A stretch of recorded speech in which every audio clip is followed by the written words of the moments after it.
Good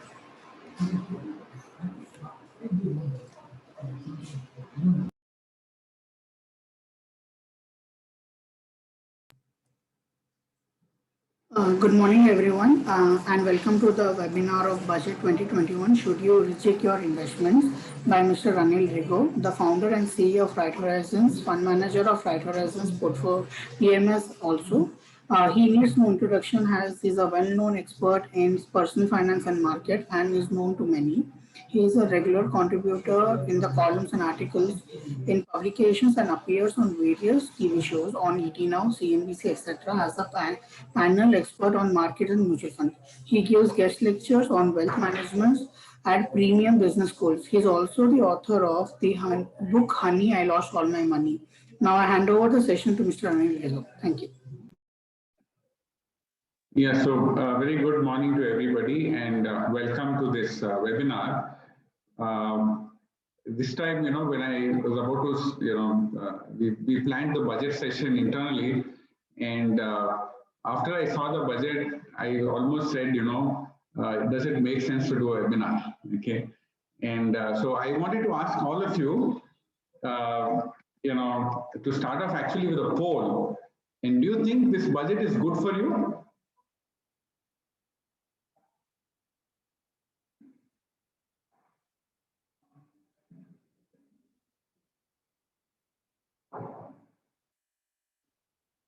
It's almost like a tie.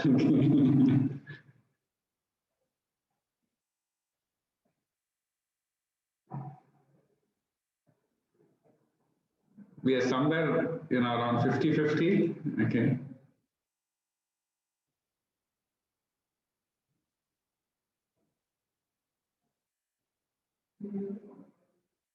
Yeah, so I think in another few seconds, Piyush can end the poll.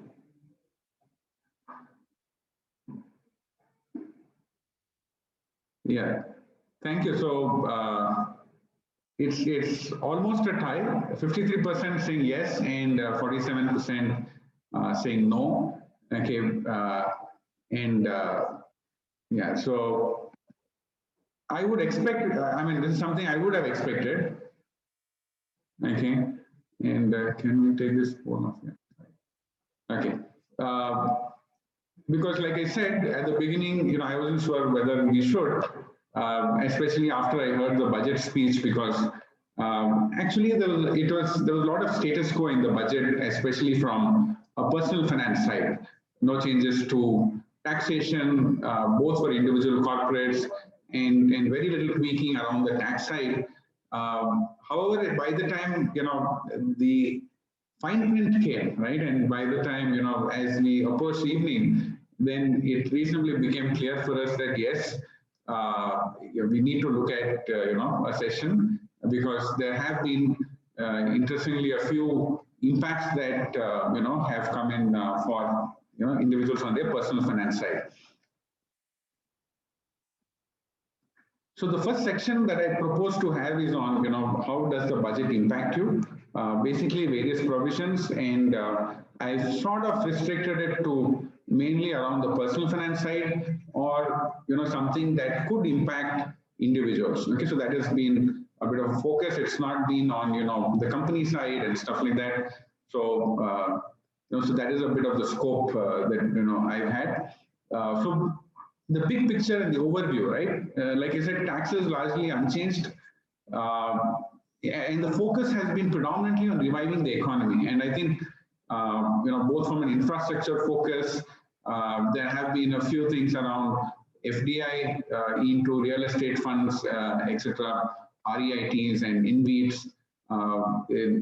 They're sort of trying to make things better for NRIs as well, and some of it which have been declared, and some of which will be declared a little later. And so that has been something that the government has been trying to also access capital, which has been sort of also another pain point of the economy. NPAs in the banking system has been a huge pain point, and that is one that the budget has tried to address in what is called as a bad bank. and the bad bank will basically buy, the NPA assets of the banks and try to convert them to good assets, and so the banks need not spend too much of their time on some of these NPA assets, as well as they are able to monetize it much better. So that is something which I think is a huge positive for the banking system. And this also, some of these were well received by the market because banking and financial services actually comprise a significant part of our index. An example is SBI really, after it got upgraded, also with its results coming out good, and because of the budget implications, some of them flew away. Simplification is the other theme that the budget has tried to do, and I think this is a welcome one. Of course, I still have a grouse that maybe in some of the changes that are made, which are not absolute, and will come to the EPF, etc., where partially, certain persons are covered, certain persons are not. Okay, it also makes things complex, but the budget has definitely made a specific attempt to look at simplification both for senior citizens, as well as the trying to limit the time for processing of IT returns.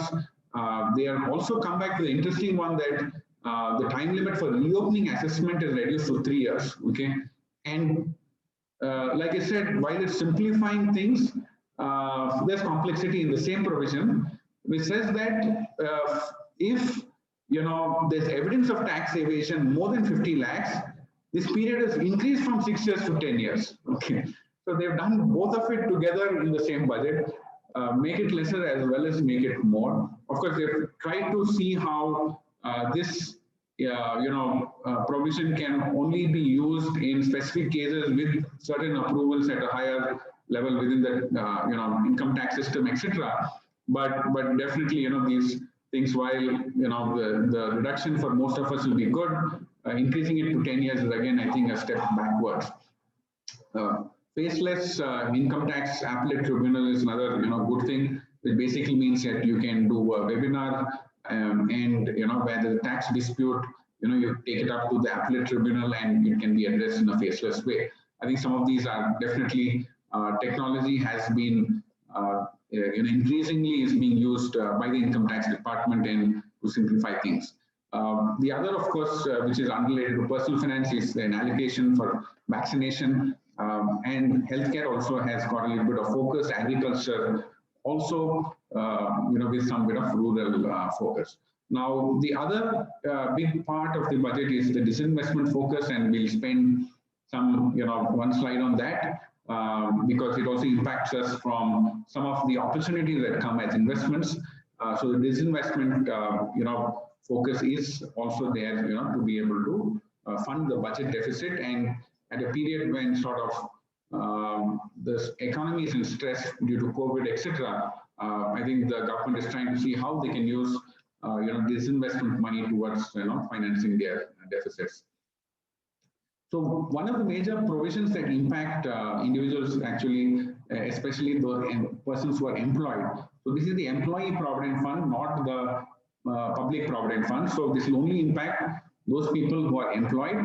Okay, and interest contribution on EPF is currently exempt from tax, but what they have done is, made it, if it's above 2.5 lakhs of contribution in a year, okay, then it will be taxable. Now, this is where my problem of complexity comes. So this is something which makes it very complex and really difficult to implement as well. But this is something which is there. So if income tax, if your contribution to employee provident fund, including BPF, is about 2.5 lakhs, you'll be covered under this. It basically comes to a contribution of 20,883 per month. So when you need to keep it below this, if you have to make it tax free. Okay, and like I said, BPF also is covered.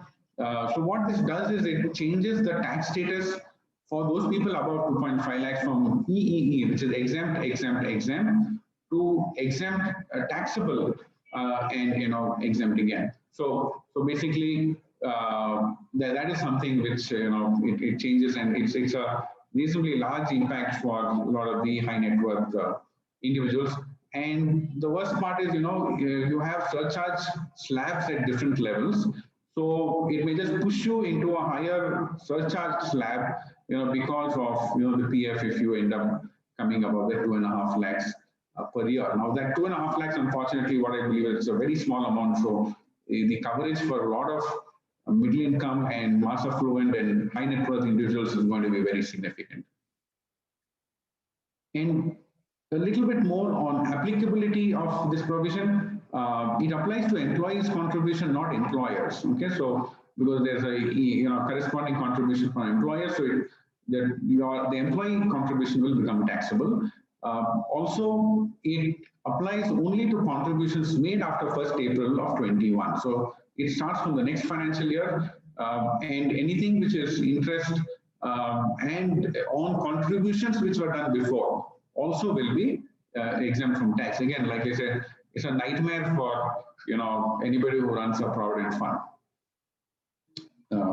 So the ULIP taxation is another thing that has sort of impacted. So it currently enjoys a tax-free status. Now, if your premium exceeds rupees 2.5 lakhs in a financial year, the proceeds will not be exempt from tax. Okay, and it also, we'll come back and see the applicability a little bit because that will also throw some insights. But how will it be taxed? It will be taxed as capital gains. Okay, so it would sort of become similar to a mutual fund in terms of taxation, and it will be charged under capital gains. Okay, so applicability here, the ULIP taxation starts off from February 1st, 2021. Okay, so which means with immediate effect it starts. The reason for that is otherwise there would have been a huge rush of people trying to buy large insurance policies, and the government didn't want that to happen. So it's applicable from today itself. I mean, actually from February 1st. Again, old policy is not covered irrespective of the premium size. Okay, and important to note that 2.5 lakhs is a cumulative limit. Now, I mean, a lot of people initially thought, the insurance guys came back and said, yeah, you can do multiple policies, etc. But when you look at the fine print, it's covered as well. Now, imagine how one can, implement this again. Because let's say if I take 2.5 lakhs in one company and 2.5 lakhs in the other, it's a nightmare to implement, and it makes even your income tax return in such cases messy, and the authorities also will be trying to come back and see, on a yearly basis what is sort of coming into insurance. So that is something which, unfortunately, while we try to simplify, some of these actually, get impacted. Now, it also applies on maturity, policy surrender, and partial withdrawal, which means not only maturity, but also, if you take out money in between, it will be covered under this. The good part is death benefit is exempt from tax, irrespective of quantum, and irrespective of whether, earlier your premiums were above 2.5 lakhs or not. Okay, so that is a good part, and I think that's, a provision which will be useful. The security transaction tax also will apply on the sale of ULIP equity funds now. So that is something which is another sort of negative impact there from ULIPs. Coming back to, so what I plan to do is sort of go through these a little quicker so that we have a little bit more time to spend with questions and answers. Okay, and so that is something that one would like to do. So the LTC is one of the things that the government did in COVID, saying that since you are not able to travel, you can claim it against specific expenditures which are GST above 12%. I think some of the insurance companies also came back and have said that you can do an investment into a policy 3 times the amount, and even if it's not just an expenditure, you can actually use it and claim a tax exemption there. The limits are a little small, though. Your LTC is something like 30,000 and stuff. Okay, so housing is the other place that the government has tried to come in and try to sort of bring in growth into the economy, because housing has sort of a multiplier impact on the whole economy, considering the indirect industries that it impacts. So an example is, if you build a house, you have right from cement to steel to a lot of labor, and a good way to kickstart an economy is to sort of push housing, and it sort of helps get the economy back on track. So I think that's a bit of a positive. Of course, part of it is through enabling regulation that has come in, which says a safe harbor limit of 10% has been increased to 20%. Now, let me explain this. It basically means that in India, you have this concept of a circle rate, okay, for your property. So if your purchase price is sort of significantly below that, okay, and the variation is used to be less than 10%, it was okay. But if it's above 10%, then the circle rate will be deemed as your purchase consideration. So let me give an example. If let's say the circle rate for your property is 1 crore and you show a purchase consideration of something like 75 lakhs, okay, so what will happen is your purchase consideration now will be overwritten and it will become 1 crore, even if you have sold your property for 75 lakhs. Okay, so this is to ensure that they're able to take out black money, and because people tend to depress their figures and take cash, and so this is a provision which is there. Now, what the government has tried to do is to use this to allow this to 20%, but it's for primary sale of residential units, okay, and for 2 crores or less, which means that if you are buying a property from a developer, right, he has the option to sell it up to 20% lesser than the circle rate, which means he can give a discount on the property, okay, to be able to sell it, and he doesn't have to pay tax on a virtual value, which is the circle rate. Okay, so that is something which actually all it does is it enables developers to offer you a discount up to 20%. Okay, now whether this happens or not is a $1 million question. Okay, but that is something which is possible today, up to 20% of discount. The other is in terms of incentives around affordable housing. I think government has continued to push affordable housing, and there was a reduction of 1.5 lakhs of interest for first-time home buyer. Okay, and this is for affordable houses, and that continues into this financial year. And there are also exemptions that developers get for affordable housing. So this is the other push that the government has sort of given to affordable housing. The new concept that has come in is actually affordable rental housing exemptions, okay, which basically the government is also trying to look at migrant laborers and their difficulties and stuff like that, and see how they can make rental properties also affordable. So any project which is purely a rental housing project, which means it's completely built for rental. So a developer can say, you know what, I don't want to sell a single property, I want to use it for rental. So then you have exemptions for developers if they choose to take that route. NRIs have some bit of thing in the pipeline and some which have sort of come up. One of it is you're allowed to set a 1% company in India, okay, and the residency limit for that is sort of for an Indian resident is reduced to 120 days for a person, for 1% company. So that is something which makes it a little easier for NRIs to set up businesses in India. And if they are uncomfortable with having a business partner here, okay, then they can sort of go back and set up a 1% company. There are certain relaxations on paid up capital and turnover. I'm not getting into this because this is a little bit less of a personal finance one. Okay, but if somebody would like, we can share specific details around that. Okay, the other is about increasing the tax audit threshold from 5 crores to 10 crores. Okay, earlier, if your income sort of crosses above 5 crores, then you sort of you're subject to tax audit. Now that it has moved up the limit to about 10 crores.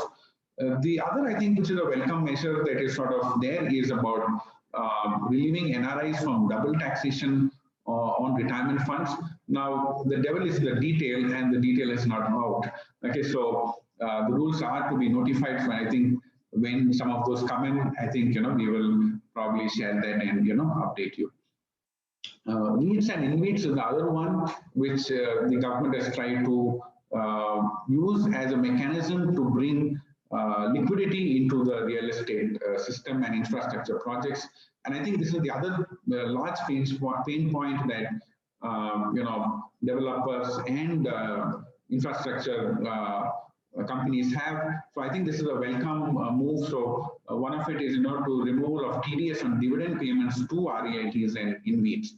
Okay, so that they take out some of the, make it a little more, the tax pass through becomes a little easier. Okay, and no, they don't face double taxation at two levels, and make the project the returns less attractive. Okay, so this will make REITs, InvITs attractive products.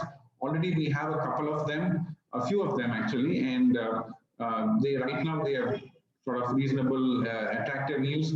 Okay, and those are some things that one can also look at.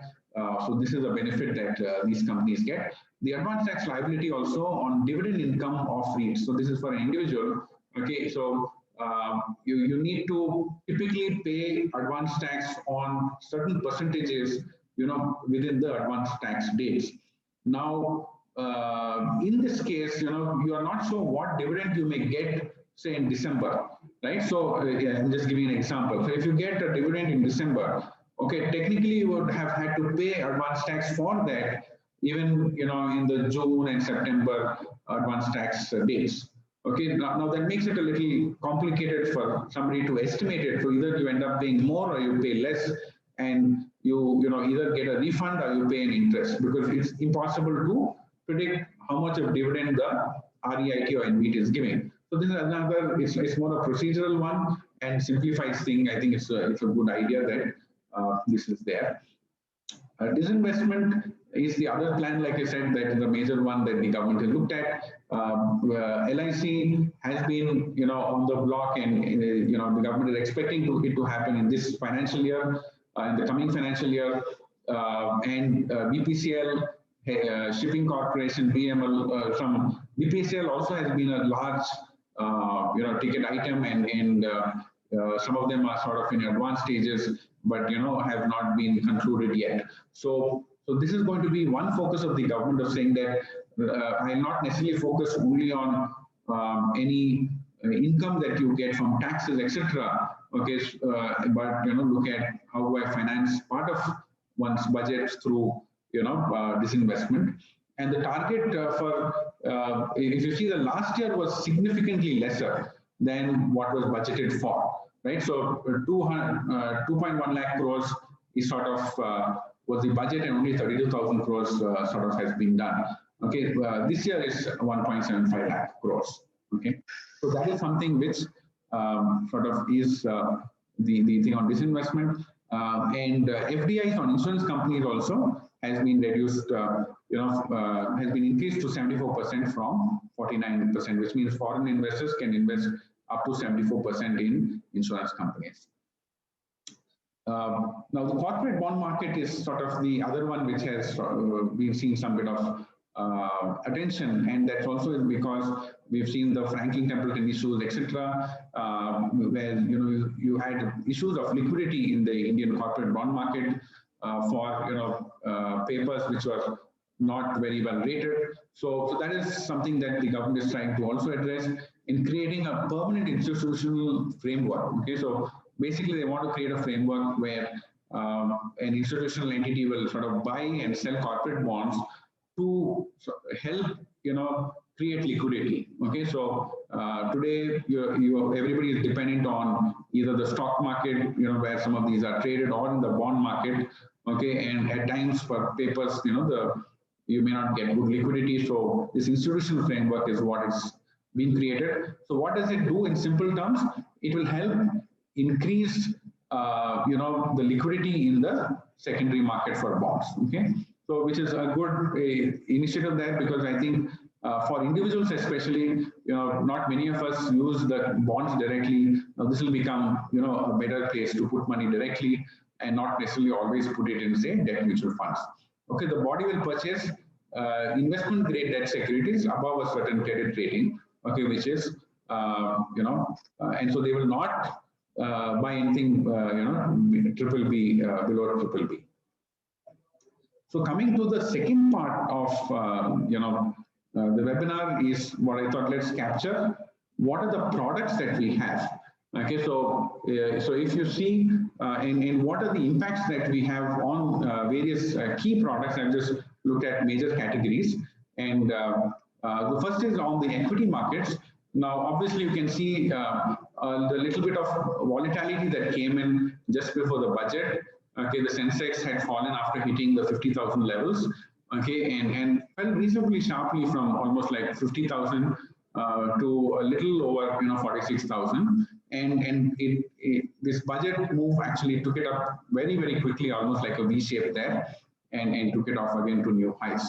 So this is, I think, the budget has been is positive for equity markets, mainly because it sort of looks to bring back growth. There was a lot of apprehension from people that the government would increase taxes because they needed to fund, let's say, some of the social measures, and also some of the inflows may not be as good.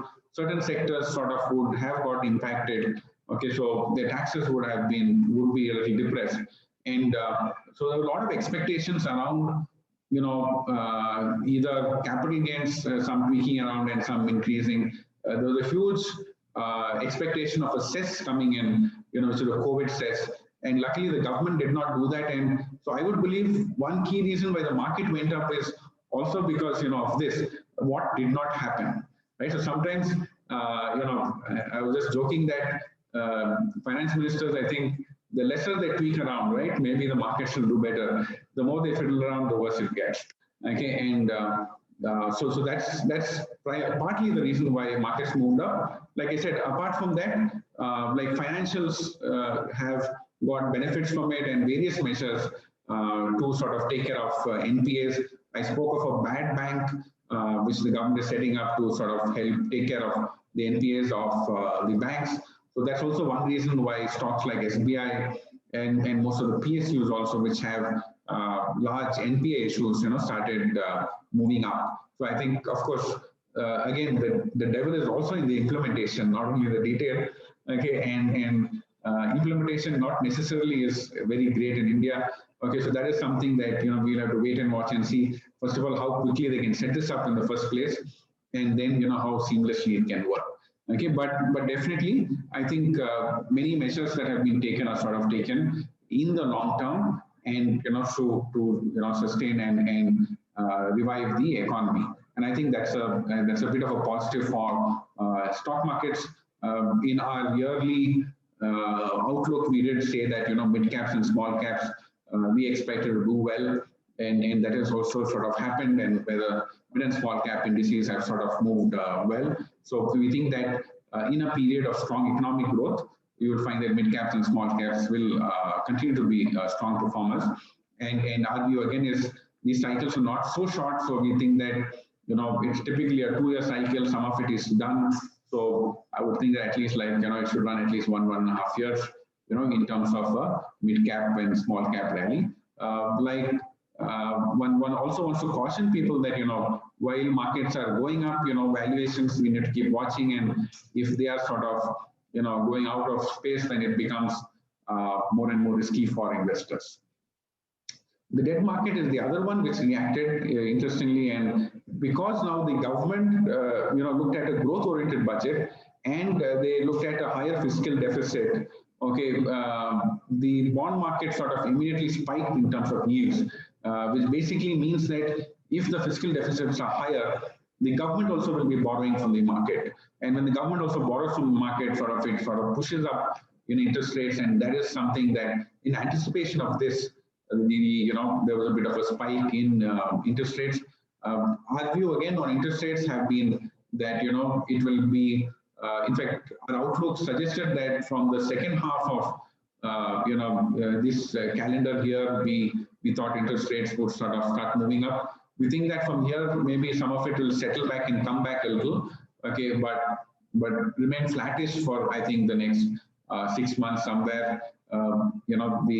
The government bonds we think will be somewhere plus or minus around the 6% level, in the first half. So like I said, we expect it to cool off a bit. Now gold, is the other one, which actually part of it is global. Okay, and this is a chart in dollars. Okay, this is a global chart of gold, and it's interesting to see that gold is corrected from 2050 to 1800 levels. Okay, so this is per ounce. It is $1,812 per ounce. Okay, and in our again our outlook, we had said that gold will take a breather because it went up sharply because of COVID. Okay, in this last calendar year. Okay, so that is something which the market played out on expected lines. Okay, and sort of corrected the gold prices corrected. However, we are pretty bullish on the long term on gold, and especially if equity markets are going up, I think gold is a must-have. And as I think markets keep going up, gold I think provides your portfolio with insurance. Okay, and because as markets get riskier, you need some asset which can also move up faster when equity markets fall faster. So that is something that we believe that corrections are good points to invest in a phased manner. There may be a little bit more downside there, but I think from the long run, considering whatever the central governments have done in terms of the spending, etc., it is very, very positive for gold and bullish. Real estate is the other place that I guess a lot of us are looking at and wanting to say, what do we do with some of our properties that we want to sell? We think that liquidity will come into the real estate sector a little more, and also lower home loan interest rates, I think, are also going to give a boost. And we'll probably see some revival of demand. I don't yet see real estate price appreciation, but at least I think transactions will happen more. Okay, and it will give a bit of a boost to the real estate market. So for all the real estate developers, I think this will be a welcome one. The budget also has come out with a lot of measures to the real estate sector. Just to give you a bit of step back a little, in the past few budgets, the government has been a little hostile towards maybe the real estate because they wanted them to sort of reduce their real estate prices, etc. And somewhere they felt that they are quoting higher prices and they are quoting premiums there. Okay, but the government not necessarily looked at maybe the underlying reasons and how do I solve their problems and then push them to sort of reduce prices. I think some of these, like falling interest rates, etc., will be a flip for them, because those only add to property prices for you, because real estate developers don't get loans at a good rate, and that sort of comes into your price as well. So those are some of the things where there is more inflows into through REITs and other means. Okay, affordable housing, etc. One thinks that there will be some bit of inflows along with falling interest rates. I think real estate will start to stabilize from a very, very bad almost like 12 years.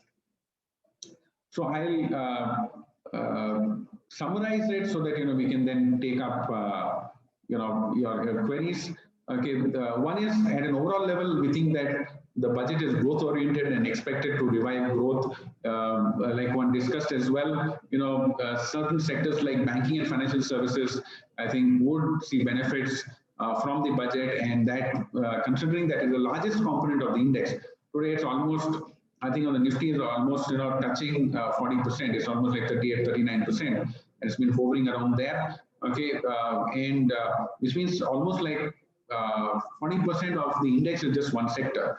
Now, when that happens and the sector benefits, you probably see the sustained prices for some time.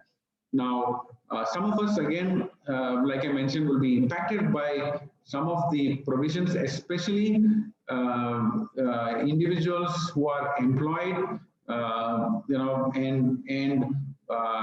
use EPF and ULIPs, etc. You're going to have negative impacts there, and somebody would need to rejig your investment strategy towards these EPFs and ULIPs. Because ULIPs now, you need to see, does it make sense to invest if it's about 2.5 lakhs? Similarly, on the EPF side, we need to check back and see, does it make sense to look at VPF, etc. At this point of time. So that is something that one would need to go back and relook. So any of us for the next financial year, I think if once we start giving all our declarations, etc., I would suggest this is a good time to relook at it, so that in April when you need to do it, you can accordingly decide on what to do and without a problem. The other is, I think this is a basic fundamental that we continue to believe, and I think most of our clients have seen that as over the years, the disciplined investment strategy with the risk managed approach is what sort of we very, very strongly believe in. And we think that that is very, very relevant right now, because while some of the returns have happened, how do we manage risk is also an important one. I know a lot of customers came back to me saying, much earlier, just from the time when market went into a high, saying, should we book profits and take money out? I think we held back most of you from doing that because we thought that markets had a bit of a runway left. However, in the recent thing, around 15,000 for clients who had, above a certain equity, almost like above 75% equity, we did sort of reduce some bit of equity exposure there.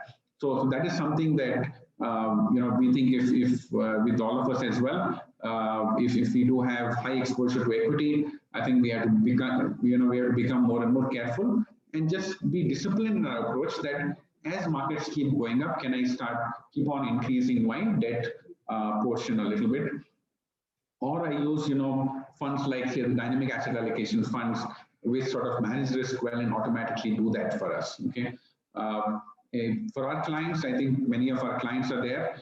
So, we do track portfolios centrally that, like you all know, and, even the profit booking that we sort of triggered recently in a sort of a three-stage approach. Okay, we will continue to do that centrally and continue to focus on delivering superior risk-adjusted return. Okay, so if anyone would like us to review their portfolios, we're happy to do that for you. With this, I complete my side and look forward to queries from all of you. If you can either post it on your Q&A or you can post it on the chat, okay, both of them, you can feel free to do so. Yeah, so Pradeep had asked, is LIC IPO a good bet? Okay, so I definitely think institutions like LIC will be good for the stock market in the long run. Okay, however, as I said, the devil is in the detail. Right? So we need to see what is the valuations that what is coming out with. Yes, for policyholders, the government has announced a discount, etc. So those are parameters that we can look at and see. Does it make sense for us to invest in the LIC IPO? But at a very high level, I think without having details in, I think LIC is a good institution, and I think it should be a good stable one for the long run. Okay, I just hope that the government's interference continues to be lesser and lesser now that it becomes a public company. Okay, because some of the assets that we invest into, especially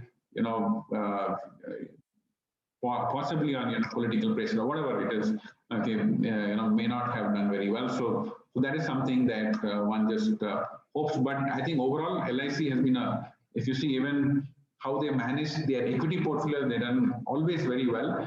And even in the past, I think government has pushed them to invest into equity markets, when things are haywire, and those have done very well. And I think even this time, without too much of push, LIC has it in a strategy to be a contrarian. So I think that will sort of continue. So I think it's a good place to invest. But valuation is something that you need to look at, and based on that, maybe we'll come back with a revised recommendation. Prasad has said, are there any corrections expected in equity markets?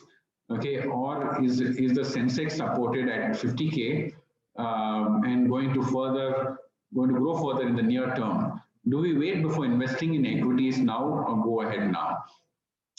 We have been bullish on the equity markets even right from the COVID times. Of course, we also came out to clients and said, suggested, if people could top up money wherever possible on our equity portfolios as well, where I'm the fund manager. We ended up getting into cash before in the December quarter of 2019, the last quarter of the last calendar year, the previous calendar year, and that we ended up deploying, on the fall in line with the contrarian thing. So that is something that I think now, broadly we are reasonably well invested. We sort of in certain phases, in the short term, we may take a calls. I think just before the budget, we took some money out and again deployed it on the fall. So that is on the equity side, we will, do that little actively. But if you're doing on the mutual fund side, right? So I think SIPs are the best way to invest. Systematic transfers are the best way to invest. We are reasonably positive for the next maybe almost like 18 months or so. And part of this is, when I look at it, if I see retail investors tend to do the opposite of what they should be doing. Okay, and it may be a very crude way of looking at it, but interestingly, you find negative outflows from equity markets, okay, in this market high. Okay, and a lot of that actually comes from the retail investors, okay, or from investors who are not, maybe as savvy and tend to do the opposite of what they should be doing. And because there are negative inflows, negative flows, I also think that markets should also last a little bit more. The tendency is for markets is to take that in and then move on. And what is the reason why people are doing it? Because we have a lot of prospective customers who have come to us in this recent times. Now they have seen a bad cycle because maybe many of them were invested in mid cap and small cap funds. In the last market cycle, when mid caps and small caps did poorly, okay, their portfolios now just come back to par. And so they are saying that, this is not a great avenue for me, let's take money out. So what I think we should do for investors is to, on equity markets, I think it's still a time to invest. We typically will get a little more conservative as we go through the period, but even on mutual funds, we would be looking to book profits wherever, in the short term, we think that markets are, going towards its high. So good to invest in systematic basis or systematic transfers, okay, but you need to also keep watching for negative market cycles and risk there. I think now let me check on the chats.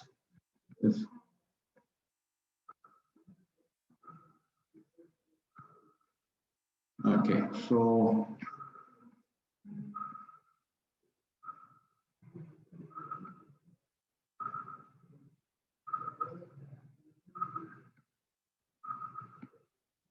yeah, so I think this LIC IPO came in there as well.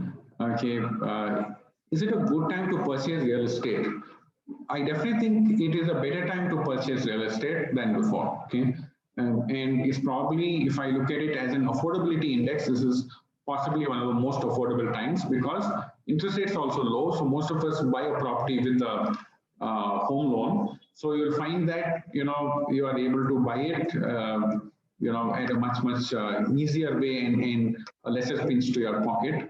The second thing is, I think real estate has been sort of stable or down, okay, and that is something which is a good time because for a long period of time it has been rather flattish to down, okay, and I believe that each asset class has its own market cycle, so I think we should see real estate also coming back into its positive market cycle. Okay, so that is something which one could look at, especially if you need to buy a house for yourself or a second house, etc. However, what I must also say is, like in the past, maybe we saw a huge bump in real estate prices and multi-bagger returns, etc., etc. I think some of it is going to get more and more mature because in many of the cities you'll find the prices are reasonable, okay, and we would see prices come back, but I don't think we can expect the earlier really large percentage returns, Okay, because also as India gets closer to a developed economy, as the economy develops further and further, from a 2 trillion to 3 and 4 and 5 trillion dollar economy, you will find that financial assets gain prominence over real assets.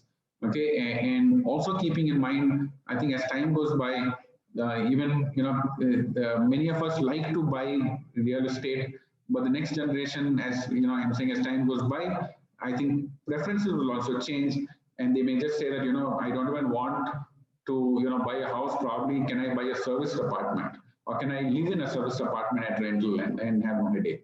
So those are things in the long run, but definitely a good point in the cycle. Is investment in ULIP not advisable from Surendra? Okay, Surendra, actually, up to 2.5 lakhs, I think ULIPs have an unfair advantage on the taxation side, and that's what the government was sort of trying to address. Okay, so that is one which the ULIPs above 2.5 lakhs make it a little less attractive, but I think below 2.5, because it's tax free as well. Whereas on the mutual fund side, you have even equity tax right now. So this is a okay option to do for a longer term. But keep in mind that a ULIP is something which is maybe less flexible as compared to a mutual fund. And so somebody who looks at a ULIP should look at ideally a period of above 7 to 8 years. Okay, then the cost benefit also becomes larger. Okay, Sandeep Chakravarti says, can RH help in assessing based on existing portfolio? Yes, we do that, and a large number of clients have also come back to us and sort of taken advantage of that. Okay, so you can just reach out to us, and we can do it for you, and we can do it without a commitment. So again, without a cost. So even if you don't invest through us, that you can choose to do whether you want to do or not, but we can do a review for you. Anand has asked, should one increase gold portion in one's portfolio, say from 10 to 15 to 17% over a 10-year horizon? See, most people I know don't even have 10%. Okay, so 10% is actually a good allocation if you have it in gold. Okay, but yeah, so over, I wouldn't even say 10 years, because I think all asset classes have their cycles, and I would also believe that whenever the next real economic downturn comes at a global level, gold should actually do exceptionally well and skyrocket. Okay, that's been our point of view, because we believe there are a lot of inherent fundamental economic issues that various governments have, negative interest rates, and a lot of NPAs, the borrowings that have happened to subprime, by subprime, etc. I think those will sort of come back and are going to bite somebody, bite the economies and the global economy. And so I think I wouldn't say 10 years, but definitely for the next 2 to 3 years, one could see a good move. In fact, what we did for on one of our portfolio which we have balanced, we took a early allocation to gold, and interestingly that did exceptionally well for us. And gold went up to almost like 60 to 70% in terms of return, absolute return, and we did book profits on that. So we would be right now going back and looking at whether it makes sense to reallocate more back to gold. Okay, so even at a portfolio level, we will be looking at certain strategies to increase our percentage of gold. So my point to us also is, for a part of it, I think you can trade a little bit.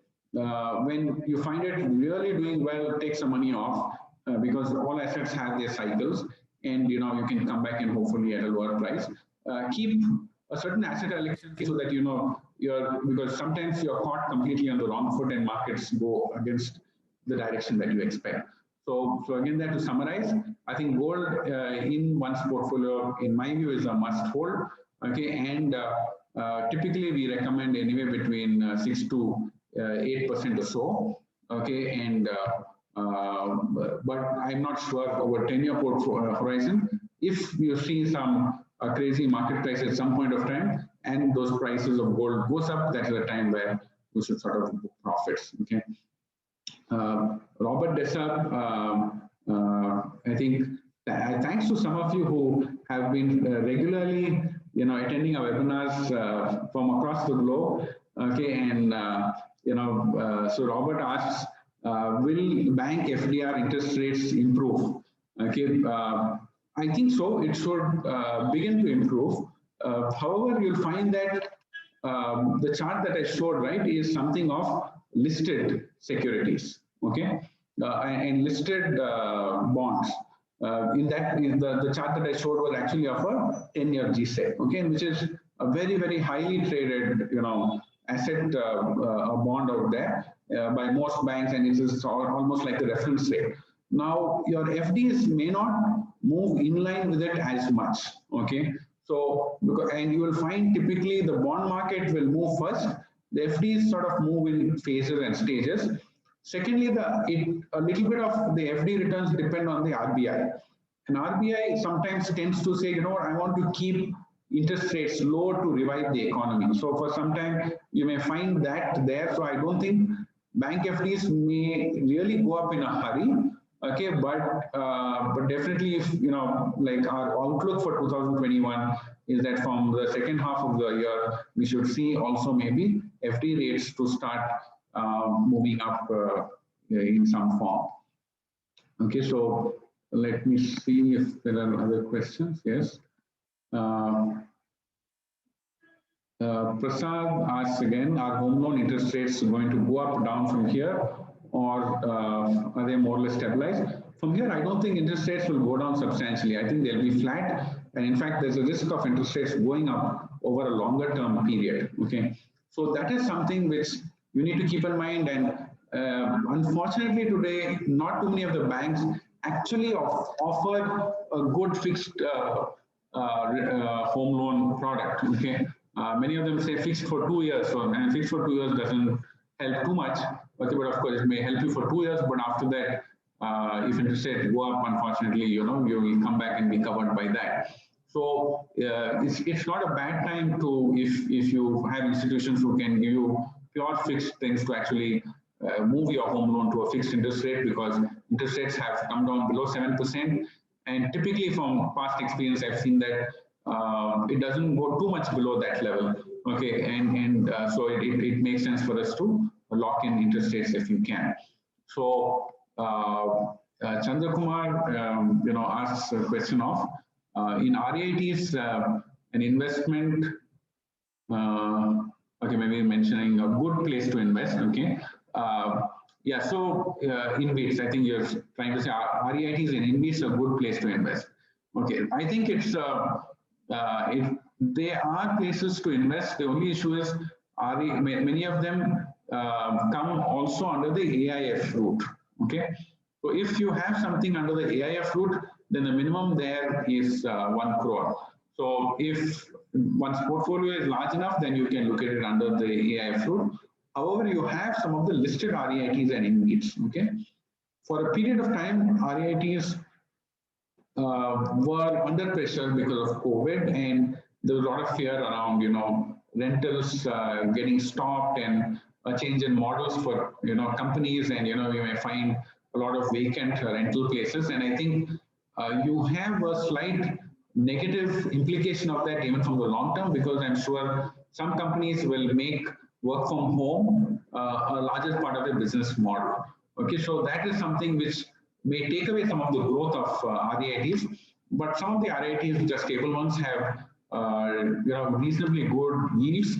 Okay, so I would always go for ones which are sort of the best. Okay, but I wouldn't really go aggressive on some of them, because of maybe a 5-7% or so, and because of COVID and the potential long-term implications, I think I would go a little cautious on them. But to a partial level, it's something that one can look to invest. Okay. Melvin asks, what is the best way to invest in gold? Is it ETFs? Okay. So Melvin, yes, gold. I mean, we like ETFs a lot. The other option that you have today is sovereign gold bonds. Okay. So which is from the government, and that's an alternate way to invest. now, when do you use an ETF and when do you use a sovereign gold bond fund? Okay, bonds. So we typically use sovereign gold bonds when it's you are okay with a lock-in. So, for example, if you want to plan for your child's say marriage for your daughter or son, whatever, okay, and say yes, I want to have say build up a kg of gold, right? So then something like that, because I've seen a few customers do that. Okay, I don't know if the kids will use them later though, but that is something which if you want to do for let's say 7, 8 years, etc., because of the tenure and even though it is listed, it's not as liquid. It may make sense for you to use ETFs, okay, also because we like to come in and get out, okay. So if you want to use it as an investment, always use ETFs only. If you want to look at it as a long-term holding for a particular need, then you use a sovereign gold bond, okay. Are there sort of any other questions? I think there are no more questions on the Q&A. Let me just check the chat once. Yeah, I think that's broadly it. Thank you for your time, and appreciate you taking out the time on a Saturday and hearing out. Happy to support as is required. Okay, look forward to your continued support and participation. Yes, so yeah, Prasad, you had something to. Prasad, you raised a hand. You wanted to talk? Yeah, I actually asked a question, just posted one question. I'm not able to hear you too well, Prasad. Yeah, can you hear me now? Wonderful. Yeah, I just posted a question there in the Q&A about the foreign markets and cryptocurrency investing. I don't know if you can comment on that. Yeah, sure. I think foreign markets is something that we also have looked at in the recent past, and we have been suggesting it to clients as well. We, however, like multi-asset and not just US. A lot of the market is running after US stocks, okay, which we are not comfortable with because they've already run out. Okay, so that is something which we typically try to avoid after there's been a bit of a rally already. Okay, so we have looked for multi country as well as multi-asset funds to sort of take care of it, as well as if it's a larger one, then we've also structured portfolios on various platforms, which is a portfolio of ETFs, which is sort of diversified across the combination of emerging markets and a combination of maybe non-technology sort of indices or ETFs in the US as well. So that is the thing. On cryptocurrency, I believe that some of these are not mature, and while I like to take risk, I always like to take measured risk, and that to me doesn't give me measured risk. Okay, so I don't invest into cryptocurrencies, and I don't think I'm the right person, to do that. You probably can ask somebody who has a better expertise there. Thanks. Yeah, thank you. Okay, thank you all. And if you have any questions, you can still, feel free to come in. I think, I saw one from Pradeep. In today's newspaper, retail investors can invest in guilds. Need a separate session to understand more of it. Yes, we can, do that sometime. I take this as a input for, one of the sessions. Thank you all, and have a great day.